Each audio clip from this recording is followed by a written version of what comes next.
উমরে ফারুক সালাত শুরু করলেন, ফজরের সালাত, আল্লাহু আকবার। In the meantime Abu লুলু এই খঞ্জর নিয়ে উমরে ফারুকের বুকের মধ্যে 3টা স্টেবিং করলেন। একটা মারলেন নাভির নিচে, মারার সাথে সাথে পাকস্থলী কেটে গেল। আরেকটা মারলেন পাজরে, পাজর ছিঁড়ে গেল। 3টা মারার পরে উমরে ফারুক বললেন, কাতালানি আল কাল, এক কুকুর আমাকে মেরে ফেলেছে। পেছন থেকে এক সাহাবীকে টান মেরে সামনের দিকে নিয়ে গেলেন, তুমি নামাজের ইমামতি করাও। আর ওমরে ফারুককে বাকিরা ধরাধরি করে পেছনে নিতে আরম্ভ করলেন। আর এই আত্মাই আক্রমণ যে করেছে, সে কাতারের মাঝখান দিয়ে যেতে আরম্ভ করলো আর 2 দিকে ছুরি মারতে আরম্ভ করলো। 13 জন সাহাবীর গায়ে ছুরি মেরেছে, 7 জন সাহাবা স্পট ডেথ, জায়গায় মৃত্যু। এই ভয়ঙ্কর অবস্থা দেখে এক সাহাবী বুরনুস, এক ধরনের জুব্বা আছে মাথাওয়ালা, অনেকে জ্যাকেট পরছেন না এরকম মাথাওয়ালা, লম্বা জুব্বা আছে আর ওরা শীতে পড়ে মাথাওয়ালা, এই মাথাওয়ালা জুব্বা বের করে এক সাহাবী জালের মতো তার দিকে উড়ায় মারল। ওই বুরনুসের মধ্যে পেঁচিয়ে আবু লুলু মাটিতে পড়ে গেল আর সুইসাইড করে ফেলল, নিজের বুকে নিজে মেরে আত্মহত্যা। যেই সাহাবীকে ইমামতির জন্য দাঁড় করালেন, উনি ছোট্ট সূরা দিয়ে প্রথম রাকাতে সূরা আল কাউসার, দ্বিতীয় রাকাতে সূরাতুল ইখলাস দিয়ে নামাজ শেষ। উমরে ফারুক বেহুশ। উমরে ফারুক কি বেহুশ। সবাই কান্নাকাটি করতেছে, সবাই দেখতে গেলেন, এখন হুঁশ ফিরে না। মুখের মধ্যে, মুখ খুলে রাষ্ট্রের চিকিৎসক মুখের মধ্যে দুধ দিলেন, ওই নাভি দিয়ে দুধ বের হয়ে যায়, পাকস্থলী কেটে ওখান দিয়ে দুধ বের হয়ে যাচ্ছে। তারা বললো ওনারে বাঁচানো সম্ভব না, দেখেন হুঁশ ফিরে কিনা। হুঁশ ফিরলে ওনার পরে কে আমির হবে, উনি যেন প্যানেল ঠিক করে দিয়ে যায়। সবাই তাকিয়েছে ওমরে ফারুকের চোখের দিকে। আল্লাহর মেহেরবানিতে ঘন্টা খানিক পরে উনি চোখ খুললেন। চোখ খোলার পরেই বলেন নাই, ও মা আমি মরে যাই। চোখ খোলার পরে উনি বলেন নাই, কে মারলো আমারে। চোখ খোলার পরে উনি বলেন নাই, আমার পরে নেতা কে হবে। চোখ খোলার পরে সর্বপ্রথম কথাটি ছিল, আসল্লান নাস, আমার নেতৃত্বে যে ফজরের নামাজটা শুরু হয়েছিল এটাকে ঠিকমতো তোরা পড়েছিলি? আমার নেতৃত্বে যে ফজরের জামাত শুরু হয়েছিল সেটা ঠিকঠাক মতো সমাপ্ত হয়েছিল কিনা আগে বল। আসল্লান নাস, নামাজটা হয়েছে কিনা বল। সুবহানাল্লাহ বলতে পারলেন না? This is Umar, hour super hero. নেতা অনেকগুলো লাগে না, এরকম নেতা একটাই যথেষ্ট যে গোটা বিশ্বকে কাঁপায় দিতে পারে। চিল্লায় বলো ঠিক কিনা। বিশ্বনবী মক্কায় বসে বসে তাহাজ্জুদের সালাত পড়ে আল্লাহর কাছে দোয়া করলেন, আল্লাহুম্মা আইজ্জাল ইসলাম বিআহাব্বির রাজুলাইনি ইলাইক। ও আল্লাহ, 2 জন লোকের নাম বলবো, 2 জনের দরকার নেই, এই 2 জনের একজনকে আপনি ইসলামের সুশীতল ছায়া তলে এনে ইসলামকে বিজয় দান করে দেন। মুহূর্তের মধ্যে দোয়াটা কবুল করে নিয়েছে কে? বিশ্বনবী বললেন, আল্লাহ 2 জনের নাম বলবো আজকের দোয়ায়। আবি জাহাল ইবনে হিশাম, হয়তো হিশামের বেটা আবু জাহেলকে আপনি ইসলামের ভিতরে নিয়ে আসেন, কিংবা ওমর ইবনুল খাত্তাব, খাত্তাবের বেটা ওমরকে আপনি ইসলামের ছায়া তলে নিয়ে আসেন। ওমরে ফারুকের জন্য দোয়াটা কবুল করে নিয়েছে কে? মক্কার যে অবস্থা, আল্লাহর হাবিব সাল্লাল্লাহু আলাইহি ওয়াসাল্লাম বুঝলেন মক্কার এই 2 জনের একজন যদি আমার সাথে না থাকে তাহলে মক্কায় দাওয়াতি কাজ চালিয়ে যাওয়া যাবে। আল্লাহরে বললেন, আল্লাহ বেশি চাই না, এই 2 জনের একজন, হয় আবু জাহেল নয় ওমর, হয় আবু জাহেল নয় ওমর। বিশ্বনবী যখন দোয়া করলেন, এই দোয়ার একটা ইমানি ধাক্কা, নুরানি ধাক্কা সাইয়েদনা ওমরে ফারুকের হৃদয়কে স্পর্শ করে ফেলল। দোয়া ইজ লাইক এ মিসাইল। এই যে আমরা দোয়া করি, এটা মিসাইলের মতো। যুদ্ধে মিসাইল হামলা করে না? মিসাইল হামলা করার পরে এই মিসাইল লক্ষ্য বস্তুতে যে ভেদ করে, ঠিক কিনা? তেমনি দোয়ার মতো যদি আপনি দোয়া করতে পারেন, আপনি যেই জন্য দোয়া করেছেন ঠিক ওই জায়গায় যে আপনার দোয়া স্পর্শ করে। সুবহানাল্লাহ পড়বেন না? বিশ্বনবীর দোয়ার মাধ্যমে প্রথমে সাইয়েদনা ওমর ফারুকের হৃদয়ে এক ধাক্কা লাগলো। 2 নম্বরে রব্বুল আলামিন সূরাতুল হাক্কা দিয়ে ওমর ফারুকের হৃদয়ের মধ্যে দিলেন এক ধাক্কা। পড়েন আল্লাহু আকবার। কোরআনের ভেতরে সূরাতুল হাক্কা নামে একটা সূরা আছে না নাই? আল হাক্কাতু মাল হাক্কা ওয়া মা আদরাকা মাল হাক্কা। পড়েন আল্লাহু আকবার। বিশ্বনবী যখন দোয়া করলেন, ওই দোয়া যখন সৈয়দনা ওমরে ফারুকের হৃদয়ে স্পর্শ করলো, সৈয়দনা ওমরে ফারুক সব সময় বিশ্বনবীরে ফলো করতে আরম্ভ করলেন। বিশ্বনবী ডানে গেলে লুকিয়ে লুকিয়ে ওমর ফারুক ডানে যায়, বিশ্বনবী বায়ে গেলে লুকিয়ে লুকিয়ে ওমরে ফারুক বায়ে যায়। বিশ্বনবী একবার মসজিদুল হারামে যে নামাজ পড়তে শুরু করলেন, ওমরে ফারুক তখন বিশ্বনবীর পিছু পিছু ছদ্মবেশে পেছন থেকে যে বিশ্বনবী কিভাবে নামাজ পড়ে দেখতে শুরু করলেন। বিশ্বনবী ইন দা মিন টাইম এশার নামাজে আল হাক্কাতুমাল হাক্কা তেলাওয়াত শুরু করে দিলেন। আল হাক্কাতুমাল হাক্কা তেলাওয়াত শুরু করে দিলেন। তেলাওয়াত করতে করতে বিশ্বনবী যখন তেলাওয়াত করতেছে, ওমরে ফারুক এরকম দুলতেছে আর মজা পাচ্ছে। ওমিয়া বিশ্বনবীর কণ্ঠ বুঝি আমার মতো কণ্ঠ, আপনার মতো কণ্ঠ, আহমদ বিন ইউসুফের কণ্ঠ, আব্দুল বাসিতের কণ্ঠ না। বিশ্বনবীর গলায় যে কি সুরের ঝংকার আল্লাহ দিয়েছেন, কি সুরের লহরি আল্লাহ দিয়েছেন, একবার যে শুনতো পাগল হয়ে যেত। আল্লাহু আকবার। বিশ্বনবী সূরা হাক্কা মন্ত্রমুগ্ধ তেলাওয়াতে, মন্ত্রমুগ্ধ সুর দিয়ে, মন্ত্রমুগ্ধ কণ্ঠ দিয়ে তেলাওয়াত করতে লাগলেন। এশার সালাতে ওমরে ফারুক দুলতে লাগলেন। ওমরে ফারুক যত শুনেন অবাক হয়ে যায়, যত শুনেন অবাক হয়ে যায়, যতই শুনে অবাক। কিরে? কারণ তিনি আরবি ভাষা বুঝতেন। এত সুন্দর শব্দের গাঁথুনি, এত প্রাঞ্জল বর্ণনা, এত সুন্দর অন্তমিল, এটা কবিতা না হয়ে পারে না।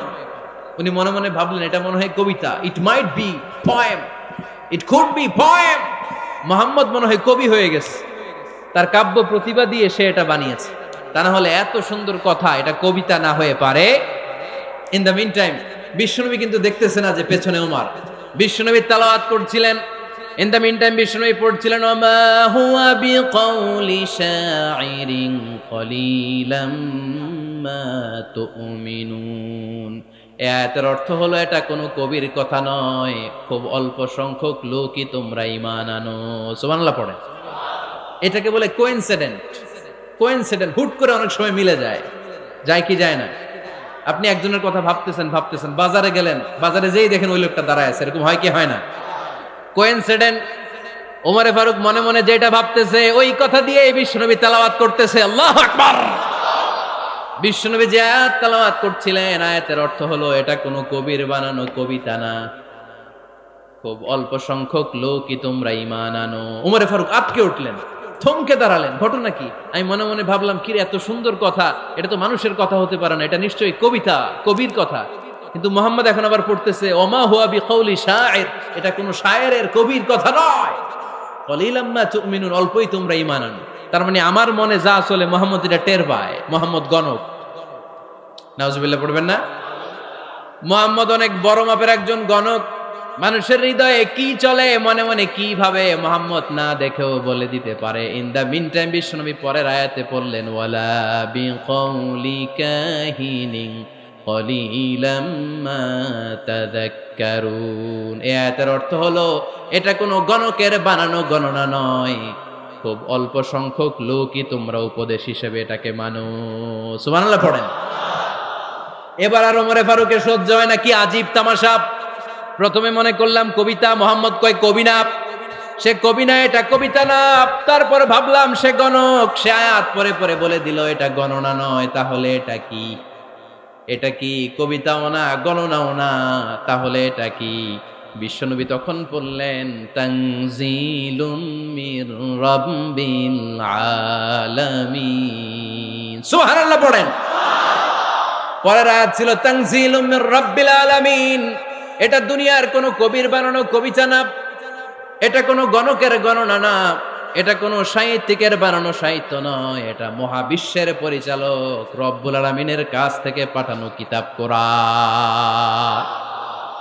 সূরা হাক্কার ধাক্কায় ওমরে ফারুক কাইত। প্রথমে ধাক্কাটা লাগলো যে দোয়া। বিশ্বনবী তাহাজ্জুদে কেঁদে দোয়া করলেন, আল্লাহ হয় আবু জাহেল রে দিবা, নাইলে ওমর রে দিবা। ওই দোয়া ওমরে ফারুকের হৃদয়ে ছোঁয়া লেগেছে। এরপরে হাক্কা, সূরাতুল হাক্কা দিয়ে দিলে এক ধাক্কা। এই ধাক্কা খেয়ে উথাল পাথাল হৃদয়ের মধ্যে, হায় রে এ কি বাণী, এ কেমন কথা, কে মুহাম্মদ? তারপরও শয়তানের ওয়াসওয়াসা আছে না নাই? আল্লাহ বলে যতই ওয়াসওয়াসা ওমরকে দেয়া হোক, আমি ওমরে ফারুককে এই মুসলিম উম্মাতের সেনাপতি বানিয়ে ছাড়বো, আমি সেনাপতি বানাবো। এবার 3 নাম্বার ডোজ।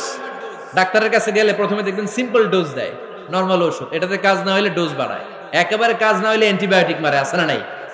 আল্লাহ প্রথমে দোয়ার ছোঁয়া লাগালেন, তারপর সূরা হাক্কা দিয়ে ধাক্কা মারলেন, এরপরে রব্বুল আলামিন বলেন এবার ৩ নাম্বার ডোজ সূরা তহা দিয়ে আমি তোমার হৃদয়টারে উজালা বানায় দেব রে ওমর।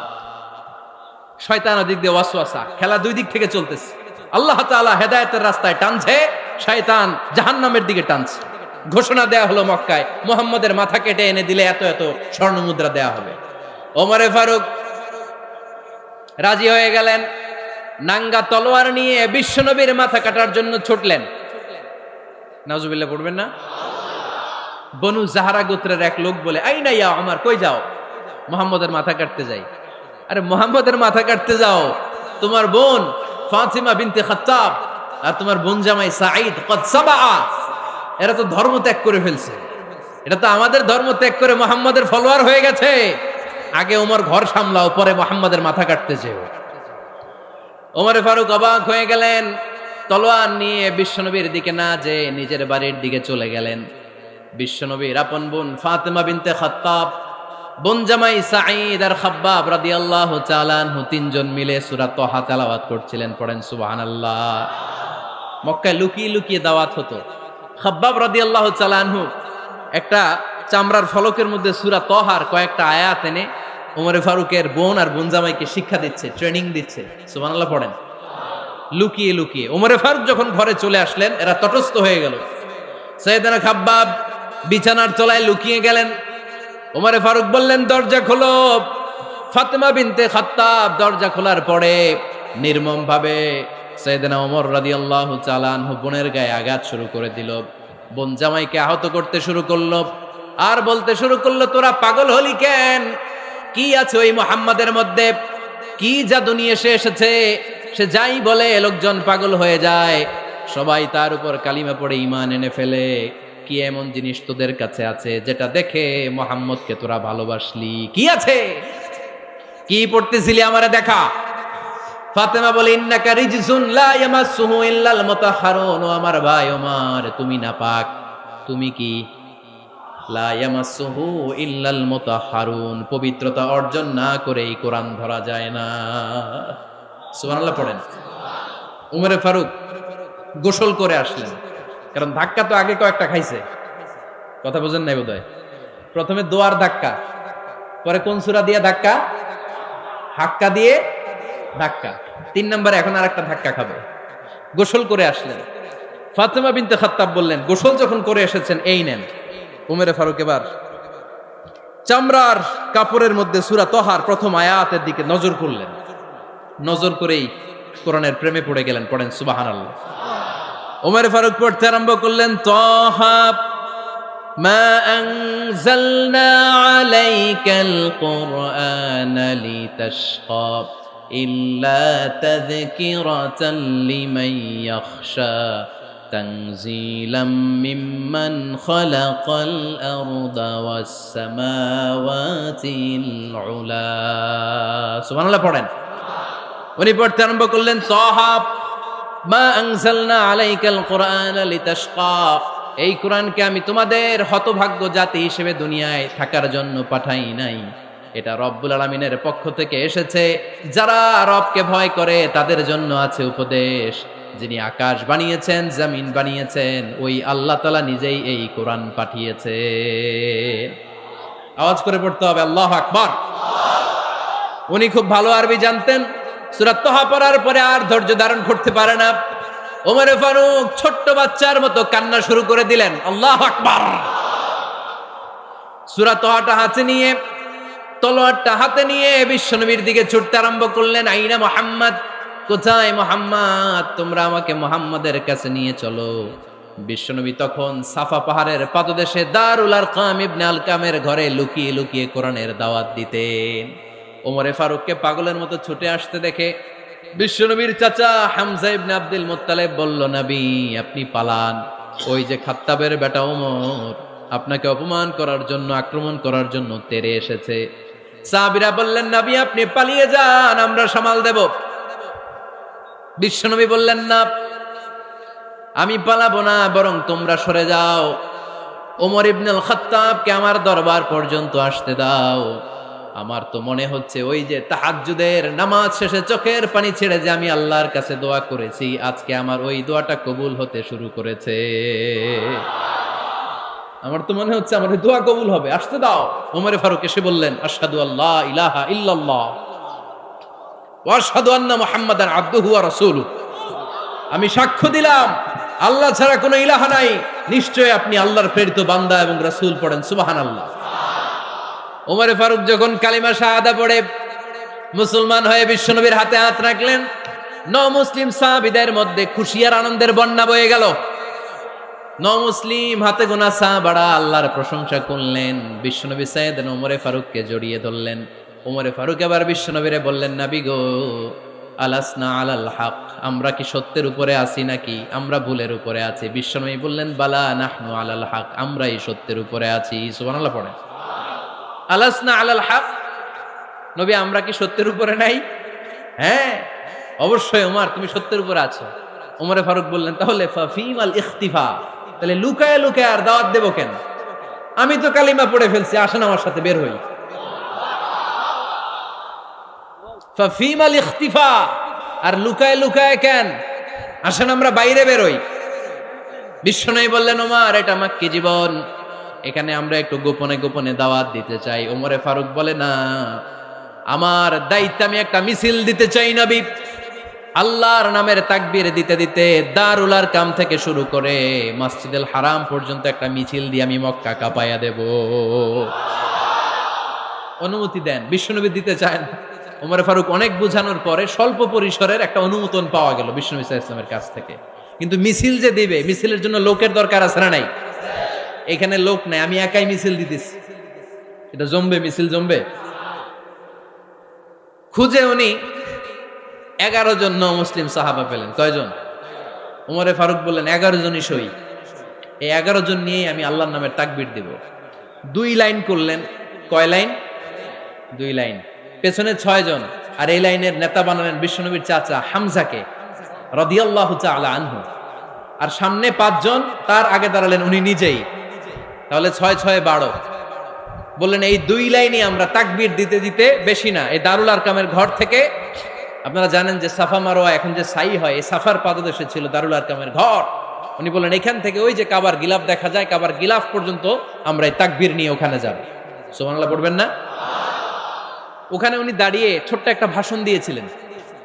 উনি বলেছিলেন, মান আরাদা আন তাসকুলা উম্মু ওয়া ইয়াতামা ওয়ালাদু ওয়া তারমিলা যাওজাতুহু ফালিয়াসুদ্দানি। খেয়াল করে শুনেন, কান দুইটা খরগোশের কানের মতো খাড়া করেন। উনি এক বাক্যের একটা ভাষণ দিলেন। ভাষণ দিতে জানলে বড় ভাষণ দেয়া লাগে না। এক বাক্যের ভাষণ দিয়ে গোটা বিশ্বকে ঝাঁকুনি মারা যায়। চিল্লায় বলো ঠিক কিনা? ওমরে ফারুক এক বাক্যের একটা ছোট্ট ভাষণ দিলেন। মান আরাদা আন তাসকুলা উম্মু, কে আছো মায়ের এই মক্কায়, কে আছো মায়ের বুক খালি করতে চাও? ইয়াতামা ওয়ালাদু, কে আছো বাচ্চাগুলারে, নিজের সন্তানগুলোরে ইয়াতিম বানাতে চাও? কে আছো তারমিলা যাওজাতুহু, নিজের স্ত্রীকে বিধবা বানাতে চাও? ফালিয়া সুদ্দানি, বুকের পাটা থাকলে আমি ওমর রে থামাও। ফালিয়া সুদ্দানি, দেখি মক্কায় কার এত বড় বুকের পাটা। কে আছো মায়ের বুক খালি করতে চাও, সন্তান রে এতিম বানাতে চাও, স্ত্রীকে বিধবা বানাতে চাও? ফালিয়া সুদ্দানি, পারলে আমারে ঠেকাও। এই বলে উনি আল্লাহু আকবার, আল্লাহু আকবার, আল্লাহু আকবার বলে স্লোগান শুরু করে দিলেন। এক এক স্লোগানে মক্কার মরুজমিন থারথার করে কাঁপতে আরম্ভ করলো। এই মিছিল মক্কার কেউ দেয় নাই। মিছিলের আওয়াজ শুনে আবু জাহেল বাইরিস, উতবা বাইরিস, শাইবা, ওয়ালিদ ইবনে মুগিরা সব বের হয়েছে। কিরে, আমার এলাকায় এত বড় স্লোগান, কার এত সাহস?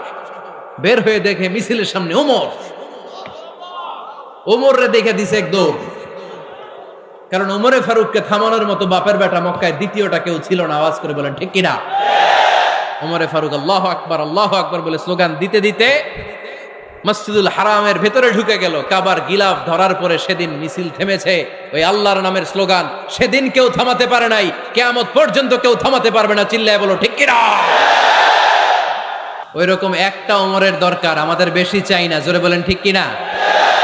দাও খোদা দাও আমায় আবার ওমর দারাজ দিল, দাও খোদা দাও আমায় আবার ওমর দারাজ দিল, দাও আলীর মতো বীর সেনানি, আলীর মতো বীর সেনানি জাগাতে নিখিল, দাও খোদা দাও আমায় আবার ওমর দারাজ দিল। সুবহানাল্লাহ পড়েন। একটা ওমর লাগবে, চিল্লায় বলেন কয়টা? ওই ওমরের অপেক্ষায় বাংলাদেশ সহ গোটা মুসলিম উম্মাহ, ঠিক কি না? একটা ওমরই যথেষ্ট। আমাদের সেন্ট্রাল লিডারশিপ নাই তো, আমাদেরকে এদিকে লাথি মারলে আমরা ওইদিকে যাই, ওদিক থেকে গুতা মারলে আমরা এদিকে যাই।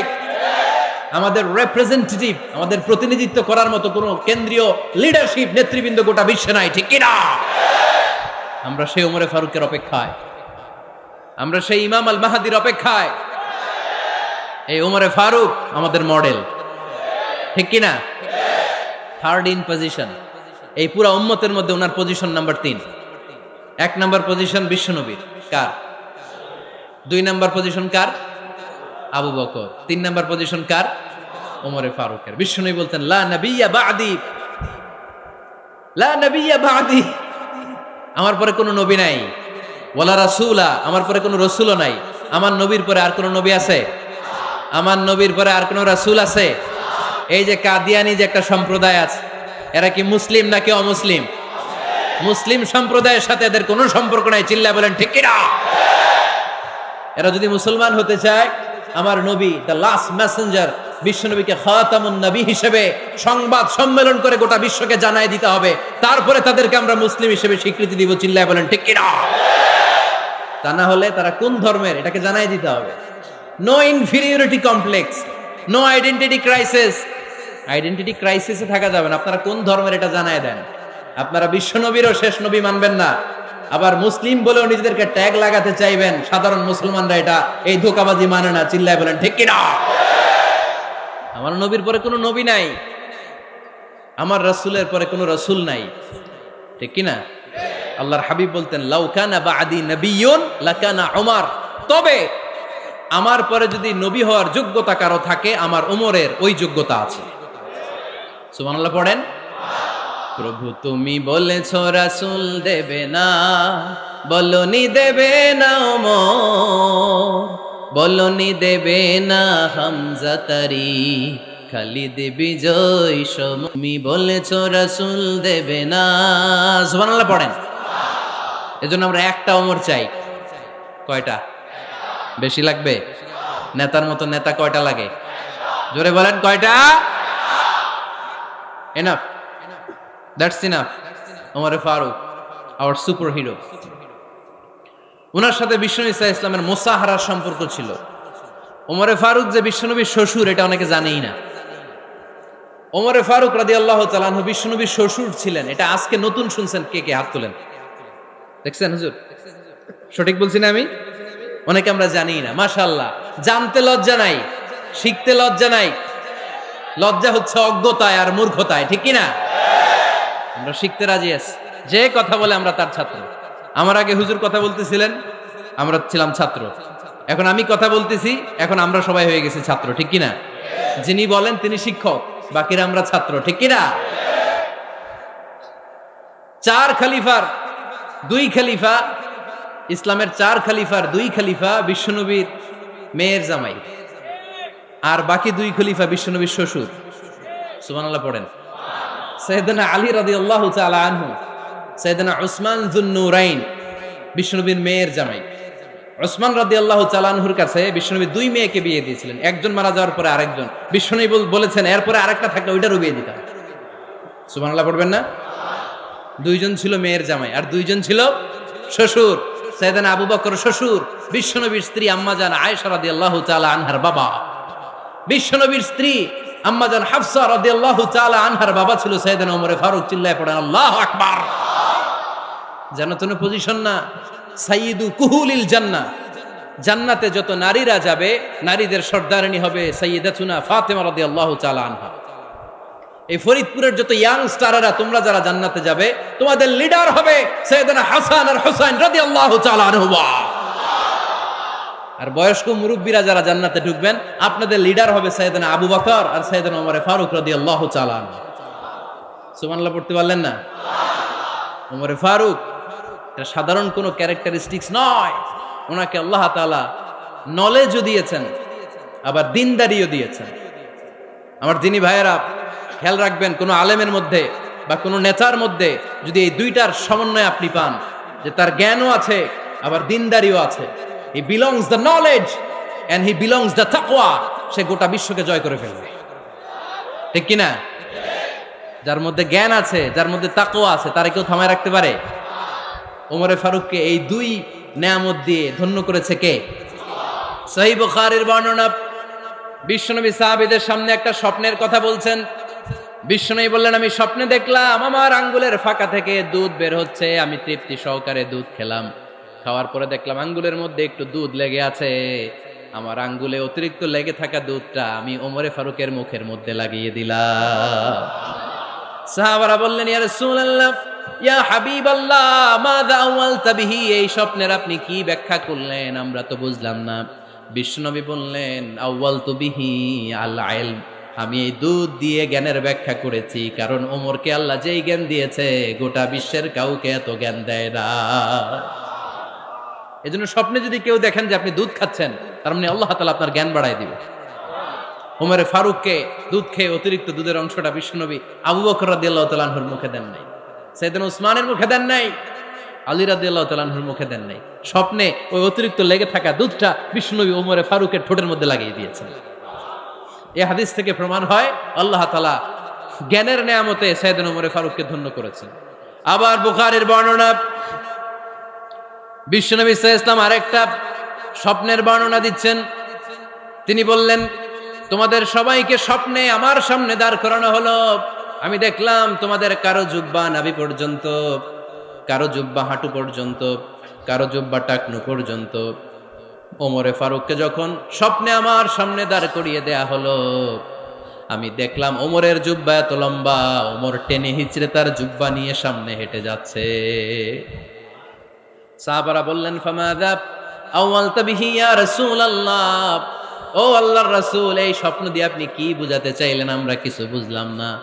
বিশ্বনবী বললেন, আউয়ালতু বিহি আদ-দীন, আমি এই হাদিসের দ্বারা দিনের ব্যাখ্যা করলাম, যার জামা যত লম্বা তার দিনদারি তত বেশি। সুবহানাল্লাহ, আসতে পড়েন।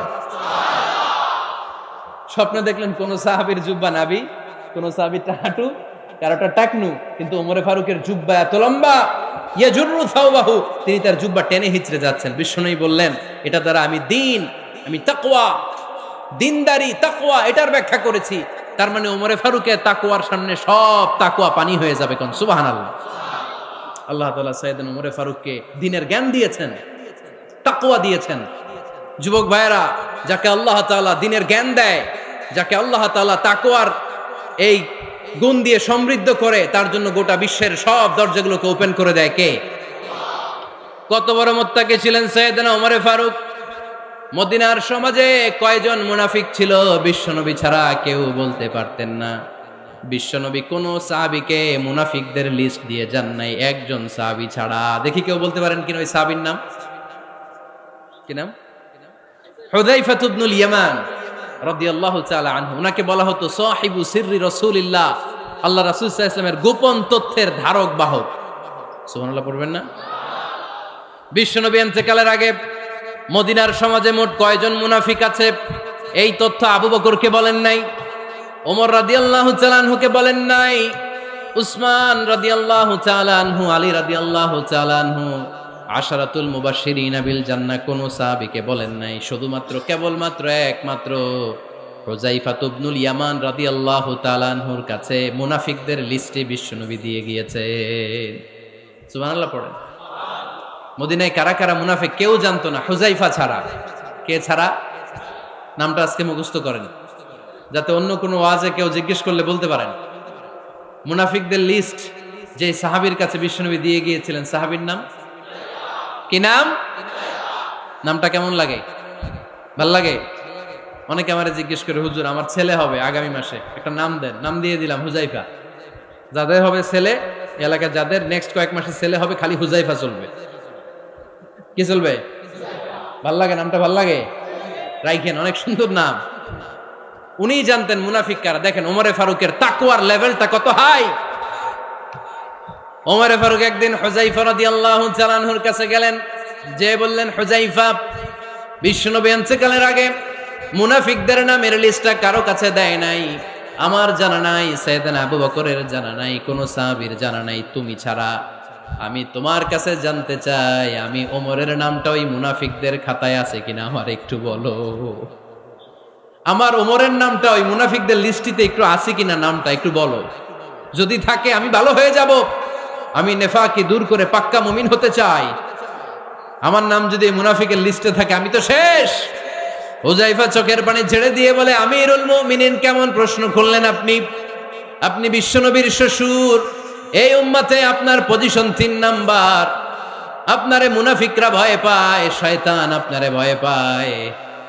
আপনি জান্নাতে সব বয়স্ক লোকদেরকে নিয়ে জান্নাতের মধ্যে আগে আগে ঢুকবেন, কেমন করে মুনাফিকদের কাতারে আপনার নাম থাকতে পারে ওমর? সুবহানাল্লাহ পড়ে। কি বিনয়ী, কি তাকওয়া। হুযায়ফাকে যে ধরতেন, হুযায়ফা একটু বলো না আমার নামটা মুনাফিকদের লিস্টিতে আছে কিনা। ওমরে ফারুকের যদি এই টেনশন থাকে যে আমি মুনাফিক হয়ে গেলাম কিনা, আমাদের এই টেনশন থাকার দরকার আছে না নাই? হ্যাঁ, যেন সব সময় আল্লাহর কাছে দোয়া করতে হবে, আল্লাহ তুমি নেফাকি থেকে আমাদেরকে বাঁচাও। আরো জোরে পড়েন আমিন। আপনারা ওঠা বসা শুরু করলেন কেন? অনেক রাত হয়ে গেছে তাই? হ্যাঁ, শেষ করে দেই তাহলে না? যে অনেকের কষ্ট হচ্ছে মনে হচ্ছে। হ্যাঁ, এক নম্বরে যাচ্ছে এটা সব মুখস্থ দেখি। হ্যাঁ, 1 নাম্বার, 2 নাম্বার, 3 নাম্বার। 1 নাম্বার হইল পেশাবখানা, 2 নাম্বার পায়খানা, 3 নাম্বার নাকি এইটা।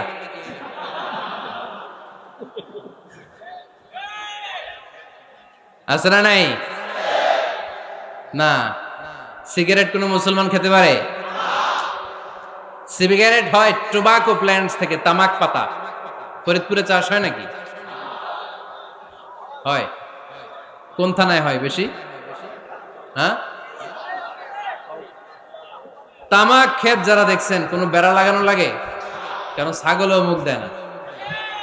তো যেটা ছাগলে খায় না, এটা কোনো মুমিন বান্দা খাইতে পারে? তো খান কেন এগুলো, এই পচা জিনিস? হ্যাঁ, এই পৃথিবীতে বিড়ি আর সিগারেটই একমাত্র খানা যেটা টয়লেটে ঢুকে খাওয়া যায়, তাই না? পৃথিবীতে সিগারেট আর বিড়ি একমাত্র খাবার। রাগ করবেন না যারা খান, রাগ করেন না। আবার একটু কমন সেন্সটা কাজে লাগানোর জন্য, চিন্তার জন্য বলতেছি। এটাই পৃথিবীর একমাত্র খাবার যেই খাবারের গায়ে এই খাবারের বদনাম লেখা থাকে, স্মোকিং কজেস ক্যান্সার। ধূমপান কর্কট রোগের কারণ, ধূমপান স্বাস্থ্যের পক্ষে ক্ষতিকারক, লেখা থাকে না? আচ্ছা, ধরেন ফরিদপুরের একটা কোম্পানি নতুন চানাচুর বের করছে, ওই চানাচুরের গায়ে লেখা, এই চানাচুর খাওয়ার 1 ঘন্টার মধ্যে বমি শুরু হবে আর ডায়রিয়া হবে। খাবেন? কি কইবেন? তুই খা। দোকানদারে কি কইবেন? তুই খা, তোর বমি হোক, তোর 14 গোষ্ঠীর ডায়রিয়া হোক, আমি টাকা দিয়ে এগুলো কিনবো না, ঠিক কি না? কারণ এই প্রোডাক্টের গায়ে এই প্রোডাক্টের বদনাম লেখা, এটা আমরা কিনবো কেন? কিন্তু সিগারেটের উপরে সিগারেটের বদনাম লেখা থাকার পরও আমরা খাই, টয়লেটে বসে খাই। এটার মধ্যে একটা পয়জন আছে, এটাকে বলে স্লো পয়জন, নিকোটিন। এটা আপনার লাং, ফুসফুসকে শেষ করে দিবে। Slow poison. সিগারেট খাওয়া অনেকটা আত্মহত্যা শামিল। বিষ খেলে সাথে সাথে মরে, সিগারেট খেলে ধুকে ধুকে মরে। আর সিগারেট থেকে হিরোইন, গাঁজা, ফেন্সিডিল, ইয়াবা, মেরিজুয়ানার পথে মানুষ পথ বাড়ায়, পা বাড়ায়, তাই না? এগুলো খাবেন না। ওয়ালা তুলকু আইদিকুম ইলা তাহলুকা। নিজেকে স্বেচ্ছায় ধ্বংসের দিকে ঠেলে দিও না। জীবনটা অনেক সুন্দর, জীবনটা অনেক রঙিন, আল্লাহর দেয় জীবনটাকে উপভোগ করার দরকার আছে না নাই? এই জন্য সিগারেটকে এই ফরিদপুরের প্রোগ্রাম থেকে আমরা আজকে নো বলে দিলাম। কি বলে দিব? আওয়াজ করে সবাইকে, আমরা সবাই একসাথে বলবো, সিগারেটকে কি বললাম? মনে থাকবে না? মাহফিলের প্যান্ডেল থেকে বাইর হয়ে আবার ইয়েস, হ্যাঁ, না ইয়েস করা যাবে না। সিগারেটকে কি বললাম? নো। ওমরে ফারুক রাদিয়াল্লাহু তাআলা আনহু আমাদের সুপার হিরো, আমাদের সবাই বলেন আমাদের, উনি কত বড় সুপার হিরো শুনেন। উনি জুমার খুতবা দিচ্ছেন, কি দিচ্ছেন? মসজিদে নববীতে খুতবার মাঝখানে হঠাৎ বললেন, ইয়া সারিয়াতাল জাবাল, ইয়া সারিয়াত ইবনে জানিমিল জাবাল। এই কথা বলেই আবার খুতবা দিতে শুরু করলেন। উনার এই ইয়া সারিয়াত ইবনে জানিমিল জাবালের সাথে আগের কথারও কোনো মিল নাই, পরের কথারও কোনো মিল নাই। জুমার নামাজের পর মুসল্লি সাহাবারা ধরলেন, বললেন, ইয়া আমিরাল মুমিনিন। খুতবার মাঝখানে হঠাৎ করে ইয়া সারিয়াত ইবনে জালিমিল জাবাল বলে আপনি চিৎকার করলেন কেন? আপনার এই বাক্যের সাথে আপনার খুতবার আগের বাক্যের কোনো মিল নাই, আপনার খুতবার পরের বাক্যেরও কোনো মিল নাই। এই কথা আপনি কারে বললেন, কারে উদ্দেশ্য করে বললেন? এই কথার তাৎপর্য কি আমাদেরকে বুঝিয়ে বলেন। ওমরে ফারুক বললেন, আমি যখন খুতবা দিচ্ছি আমি দেখতে পেলাম ওই যে কয়েক মাস আগে আমি আমার মুসলিম সেনাবাহিনী পারস্যে আক্রমণের জন্য পাঠিয়েছি, বর্তমান ইরানের ওই বিশাল এলাকাতে পারস্যে আমি আমার ব্যাটালিয়ন পাঠিয়েছি। আমি হঠাৎ করে দেখতে পেলাম আমার মুসলিম বাহিনীর সেনাপতি যুদ্ধের এক পর্যায়ে তার ডানে আছে উপত্যকা, বায়ে আছে পাহাড়, সে পাহাড়ি রাস্তা ছেড়ে দিয়ে উপত্যকার দিকে যেতে শুরু করেছে। আমি দেখতে পেলাম আমার মুসলিম বাহিনী যদি উপত্যকার দিকে ছুটে বেড়ায়, কাফির মুশরিকরা আমার মুসলিম বাহিনীকে কচুকাটা করে ফেলবে। তাই আমি এখান থেকে তাদেরকে কমান্ড দিয়ে বলেছি, ইয়া সারিয়াতাল জাবাল, উপত্যকার দিকে নয় পাহাড়ের দিকে যাও, তাহলেই তোমাদের বিজয় নিশ্চিত হয়ে যাবে। উপত্যকার দিকে যেও না, ইলাল জাবাল, ইলা সারিয়াতিল জাবাল, পাহাড়ের দিকে ছোট। সাহাবারা অবাক, ঘটনা কি? উনি বসে আছেন মদিনায় মসজিদে নববীর মিম্বারে দাঁড়িয়ে, উনি যদি ইয়া সারিয়াতাল জাবাল বলে এটা কি ইরানে যাবে নাকি? ও মিয়া, তখনকার সময়ে বর্তমানের মতো মোবাইল ছিল নাকি? ইন্টারনেট ছিল নাকি? কিছু ছিল? খালি মুখে আমি যদি বলি ইয়া সারিয়াতাল জাবাল, এটা ইরানে যাবে, ইন্ডিয়ায় যাবে, ঢাকায় তো যাবে না, ফরিদপুর শহরেই তো বসবে না, ঠিক কিনা? কিন্তু এটা আমিরুল মুমিনিন বিশ্বাসী সাহাবারা বিশ্বাস করে নিল। কিছু মুনাফিক ছিল, এরা কয় না ঝামেলাস, এটা তো সম্ভব না। এক কাজ করি, এই সেনাপতি যখন বিজয়ী বেশে মদিনায় ফিরে আসবে আর আমরা ধরব। এরা দিন গুনতে লাগলো, এই সেনাপতি মুসলিম বাহিনী নিয়ে পারস্য জয় করে কবে ফিরে আসবে। এই মুনাফিকের দলগুলো কখনো সেনাবাহিনীকে অভ্যর্থনা জানাতে যেত না, কিন্তু এইবার সবার আগে মদিনার উপকণ্ঠে যে সেনাপতিদেরকে অভ্যর্থনা জানানোর জন্য ফুল নিয়ে রেডি। ফুল নিয়ে দাঁড়ায় সেনাপতি ঢুকার সাথে সাথে ধরছে, এই সেনাপতি কোত্থেকে আসছে? কয় পারস্য জয় করে আসছে।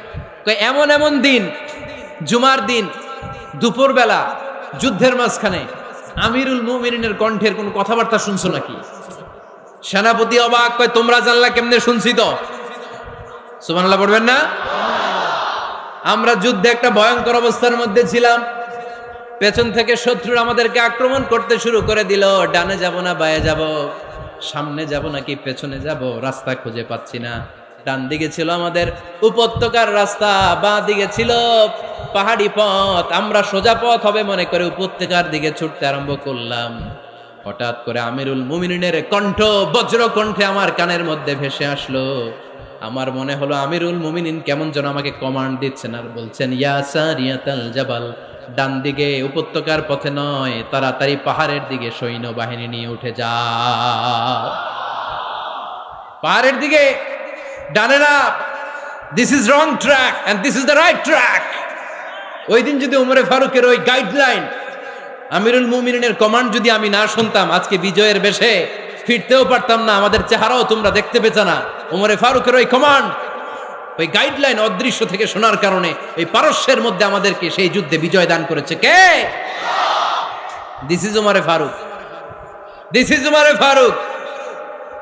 বিশ্বনবী বলতেন, ওমর, মা লাকিয়াকা শাইতানু সালিকান ফাজ্জান ইল্লা সালাকা ফাজ্জান গায়রা ফাজ্জিক। ওমর, শয়তান ইবলিস যদি তোমার কোনো রাস্তা দিয়ে হাঁটতে দেখে, শয়তান ওই রাস্তা রেখে দিয়ে অন্য রাস্তা দিয়ে হাঁটে। সুবহানাল্লাহ বাড়িতে যায় বললেন। কে বলতেছে? বিশ্বনবী। কার ব্যাপারে? ওমরে ফারুকের ব্যাপারে। শয়তান যদি দেখে যে ওমরে ফারুক এই রাস্তা দিয়ে হাঁটতেছে, শয়তান ওই রাস্তা রেখে দিয়ে অন্য রাস্তা দিয়ে হাঁটে। সুবহানাল্লাহ পড়েন। রাত্রিবেলা আমরা আমাদের বাচ্চা ছেলে মেয়েদেরকে যখন খাওয়াই, বাচ্চারা খেতে চায় না, এরকম হয় আপনাদের ফরিদপুর এলাকায়? হ্যাঁ, এই এলাকায় হয় নাকি? খেতে চায় না বাচ্চারা, এই চকলেট দেখায়া, এই মিনা কার্টুন দেখায়া, এইটা সেইটা এগুলো সেগুলো বলে, গল্প টল্প বলে ভুলাইয়া খাওয়ানো লাগে, তাই না? তারপরও খায় না।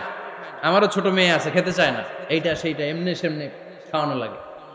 তো শেষে না পেরে মা বাবা বলতে বাধ্য হয়, ওই যে ভূত আসতেছে, ভূত, তাড়াতাড়ি তাড়াতাড়ি খাও, নাহলে যে ভূত ধরবে তোমারে। ওই যে বাঘ আসতেছে, বাঘ, তাড়াতাড়ি খাইলে নাহলে বাঘে কামড়াবে। বলি না আমরা? আপনারা কি বলেন? ভূত। আর কি বলেন? হ্যাঁ হ্যাঁ, আচ্ছা, এক এক জায়গায় এক একটা আমরা বলি, ভূত আসবে, বাঘ খাবে, ভাল্লুক খাবে, তাড়াতাড়ি খাও।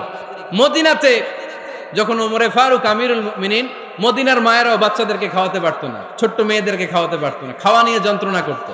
বাচ্চারা যখন মদিনায় খেতে চাইতো না রাত্রিবেলায়, মদিনার মায়েরা বলতো তাড়াতাড়ি খাও, হা হুয়া ইয়াতি উমর, হা হুয়া ইয়াতি উমর, তাড়াতাড়ি খা, নাইলে ওই যে ওমর আসতেছে, Umar. This is our superhero সাইয়েদনা ওমর ফারুক রাদিয়াল্লাহু তাআলা। শুধু শয়তানি ভয় পেত না, মুনাফিকরাও ভয় পাইতো, জমের মতো ভয়। শুধু তাই না, আমাদের আম্মাজান বিষ্ণু ইসা ইসলামের স্ত্রীরাও ওমর ফারুককে ভয় পেতেন। সুবহানাল্লাহ কইবেন না? মাঝে মাঝে বিষ্ণু ইসা ইসলামের সাথে আম্মাজান আয়েশার ঝগড়া হতো, হতো না? আপনাদের ফ্যামিলিতে ঝগড়া হয়? হয় না? হয় না? কার কার দেখি? ওরে আল্লাহ, অনেক আল্লাহর ওলি আছে তো এই জায়গায়। ঝগড়া হয় না? কি কথা কয়, ঝগড়া হয় না বলে? বিশ্বনবীর ফ্যামিলিতে ঝগড়া হয়, আপনার ফ্যামিলিতে হয় না? মিষ্টি ঝগড়া। আর ও বিয়েই করে নাই।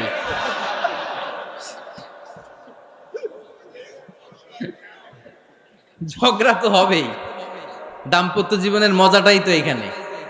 কখনো ঝগড়া, কখনো আনন্দ, একটু বৃষ্টি, একটু রোদ, একটু হাসি, একটু কান্না, ভালো লাগা ভালোবাসা শেয়ার করে নেয়া, মিলেমিশে একাকার হয়ে যাওয়া, ঠিক কিনা?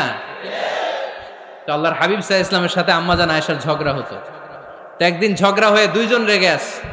খবরদার, দুইজন রেগে থাকবেন না আবার। একজন রাগলে আরেকজন থেমে যাবেন, কারণ এই ছোট্ট ঝগড়া থেকে এটা অনেক সময় বিচ্ছেদের দিকে গড়ায়। আমার প্রিয় ফরিদপুরবাসী, ভাবি রেগে গেলে আপনি রাইগেন না, ওই দিন আপনি একটু ঠান্ডা থাকেন। আবার আপনি রেগে গেলে, আমার মাইকের আওয়াজ যদি ভাবিরা শুনেন, আপনারা রেগে যায় না, একটু ঠান্ডা থাকবেন। দুইজনে রেগে গেলে তো তৃতীয় বিশ্বযুদ্ধ শুরু হবে, তাই না? একজন রেগে গেলে আরেকজন ঠান্ডা। কারণ এই সামান্য ঝগড়া থেকে, ইগোর কারণে এটা বিচ্ছেদ আর ডিভোর্স পর্যন্ত গড়ায়। আর শয়তান এখানে উস্কানি দেয়, কারণ ইমানদারদের ফ্যামিলি ভাঙতে পারলে শয়তান সবচেয়ে বড় খুশি হয়।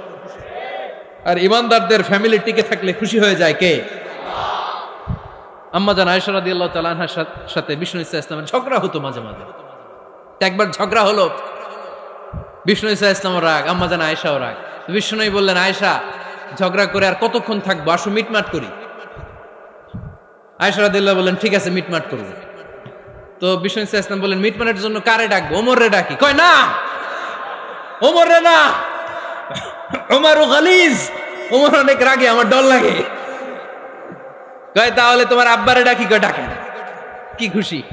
মেয়েদের মধ্যে অভ্যাসটা আছে না নাই? তাহলে তোমার আব্বারে ডাকি, ডাকেন। ডেকে নিয়ে আসা হলো। আবু বকর রাদিয়াল্লাহু তাআলা আনহু দাঁড়ালেন, আম্মাজান আয়েশা দাঁড়ালেন, বিশ্বনবীও দাঁড়ালেন।